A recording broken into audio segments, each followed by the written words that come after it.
What's this? Looks like a Nintendo Switch Joy-Con.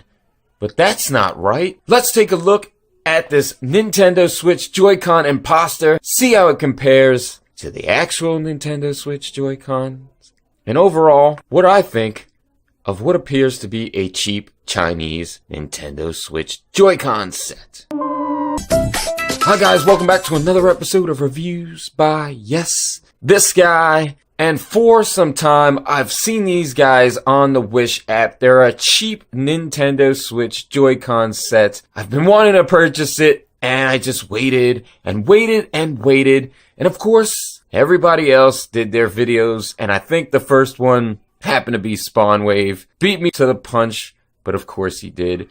But I finally got them a couple days ago, and I want to take a look at them on this episode of Reviews by this guy. But before we get to that, I'd like to say, don't forget to let me spend my money so you don't waste yours by hitting that subscribe button. And if you'd like to keep informed of new videos being uploaded to the We Deem channel, don't forget to click that bell. Let's get these out the box. Let's take a look at them. So far, the packaging was really nice. They actually protected it with this, which this is fairly good bubble wrap. But the packaging feels really nice. It feels of good, decent quality. Something you'd expect the Nintendo Switch Joy-Cons to come in. Let's get it open. Alright, I've gotten them out the box. They look pretty cool. I like the fact that they has a D-pad here, although that D-pad is really flushed with the actual Joy-Cons. It's kind of slightly squishy. The analog sticks feel a little cheap. I mean, overall, the whole thing feels really cheap. This is really cheap plastic. It is not as heavy as the actual Joy-Cons for the Nintendo Switch, but that was to be expected. I want to do this review as though these were just some cheap controllers I got, just so I can take them on the go with me and not worry about breaking or losing the actual Joy-Cons. Oh, those buttons are really bad. Yeah, the buttons on the actual Nintendo Switch Joy-Cons, let's get them off here. They feel a whole lot better. The analog sticks are a whole lot better. They feel better quality. These ones are, I wouldn't say loose. I mean, the clicking on these Joy-Cons aren't bad, but these buttons don't feel as stiff as the Nintendo Switch Joy-Cons. I mean, I wouldn't say stiff, but I mean, there's a lot more play on these buttons. They might work better.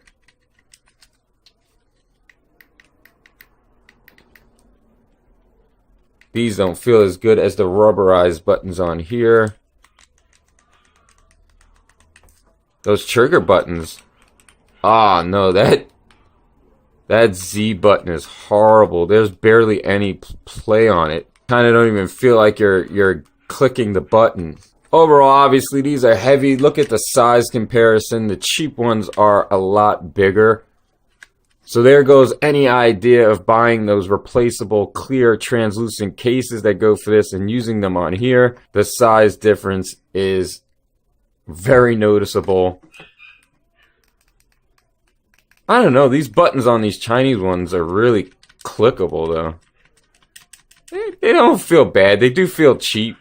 Let's go ahead, let's hook these to the Nintendo Switch. I don't know if they're charged out the box.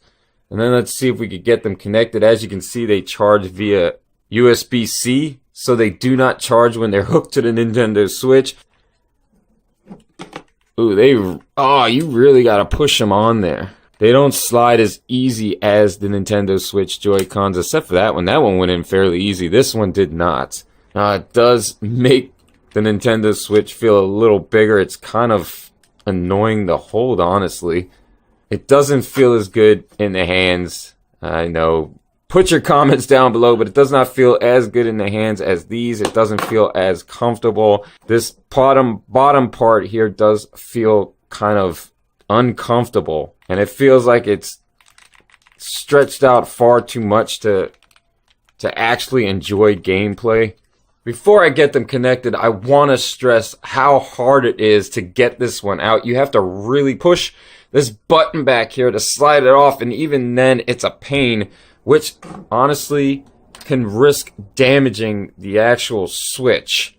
I can barely get it off right now. I'm pulling as hard as possible and pushing that button in as hard as possible, and that can really damage the rail here. You don't want that. Alright, I had to charge them up a little bit. I didn't charge them the full way, so I don't know how long it actually takes to fully charge them. Alright, it took me a while to get these things connected to find out how to connect them. Now, it does tell you in the manual, and as you can see, they are connected. For this one, this is the left one, you have to hold the screen capture and the left direction on the D-pad for 5 seconds, then let it go when the lights come on, and then it actually takes a little while before it even connects.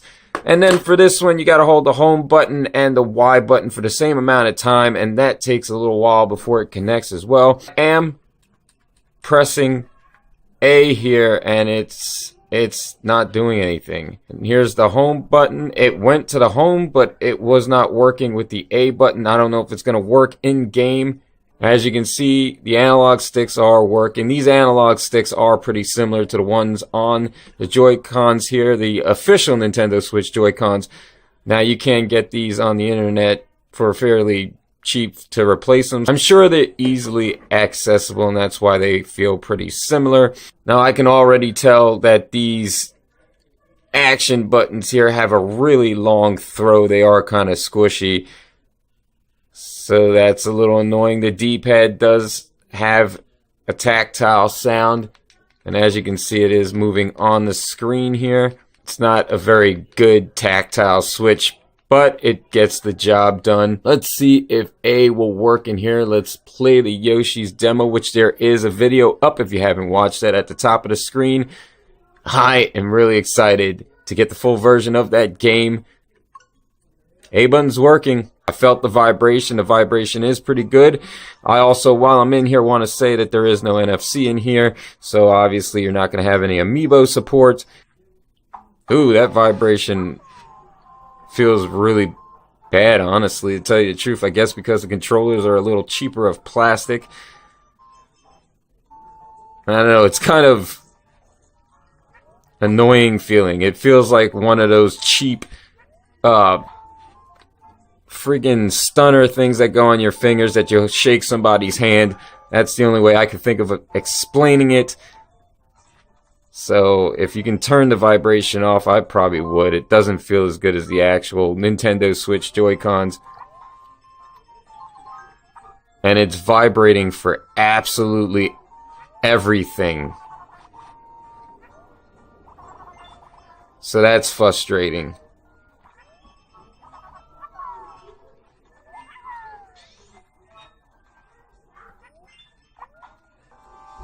Go ahead and play some Bloodstained Curse of the Moon.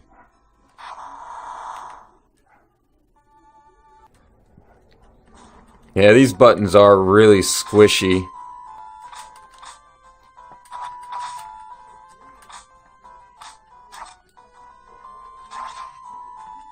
I was about to say, I thought I couldn't jump. The analog sticks are decent.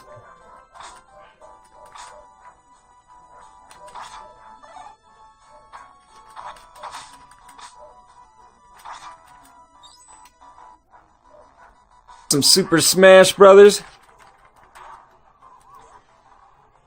And I recorded footage of this game. I was gonna do a video on how much I actually suck at this game. I remember being way better when I used to play it on the N64, but I am horrible. It also depends on what character I use.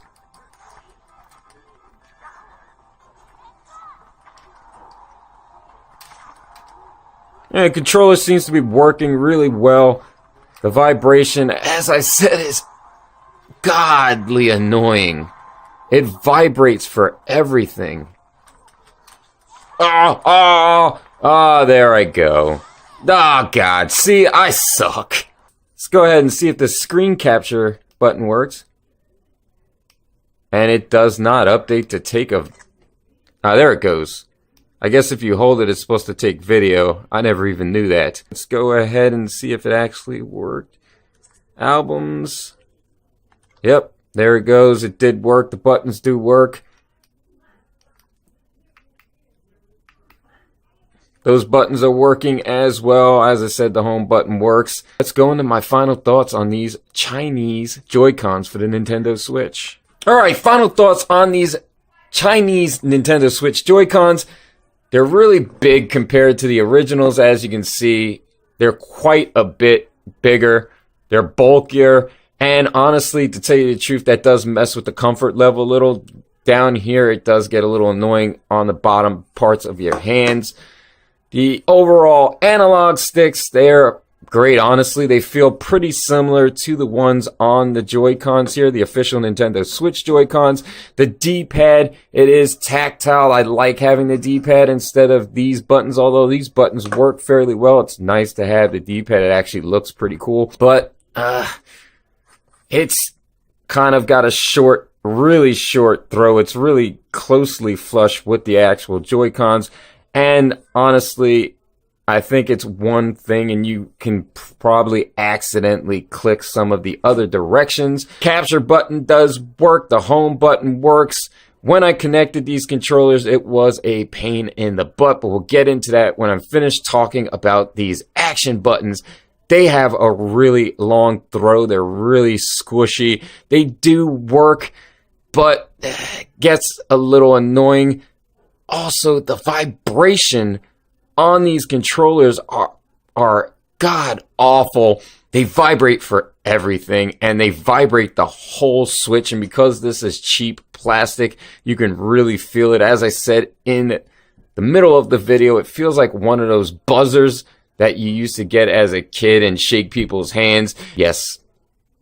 Let me guess. Really annoying. You can't just connect them like you connect these Joy-Cons, which is really weird and annoying. For this one, you had to hold the home button and the Y button for 5 seconds. As soon as the lights start blinking, let go of it, and it takes a couple of seconds before it actually connects to the Switch. I didn't think it was going to work.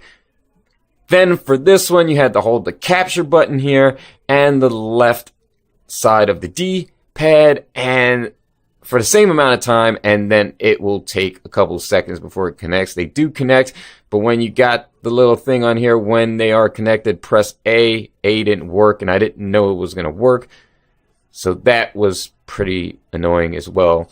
Now, also, this side slides on pretty easily, comes off pretty easily. You don't have to apply too much pressure to the button back here. This side, a very different story. You really have to press in that button hard back there and really yank. Look, like right now, I'm having a hard time doing it. That honestly can really risk damaging your Switch. That in itself is probably a deal breaker already. If you're looking for a cheaper option, these were, I think I got them for 25 bucks on Wish. They do go for 30. You just have to look around for when they give those little sales. I got them for 25 bucks. Now, if you're going for a brand new set of official Nintendo Switch Joy-Cons, you're looking at $70. I've been wanting to get the yellow neon ones. I think those look really good on the gray Switch. I haven't gotten them because I just haven't been able to spare 70 bucks. At some point I will get them. These controllers work. They do function, but they are cheap and you get what you pay for. If you have any questions about these Nintendo Switch Chinese Joy-Cons, do leave those in the comments down below. If you got these and you have a different opinion or a similar opinion and you just want to discuss that, comments below as well. There will be a link to these in the description down below if you're interested in picking them up just for an extra pair of Joy-Cons. I would refrain from actually putting this one in the Switch because you're probably going to damage your rail at some point yanking this off. If you liked what was contained in this video, as always, please hit the thumbs up. If you thought the video sucked, there is that other button. Click it. I'm not going to be upset. This is, after all, an opinion-based platform. Do consider sharing amongst friends and the rest of the internet if you found the video to be of some sort of value. And as always, don't forget to let me spend my money so you don't waste yours by hitting that subscribe button.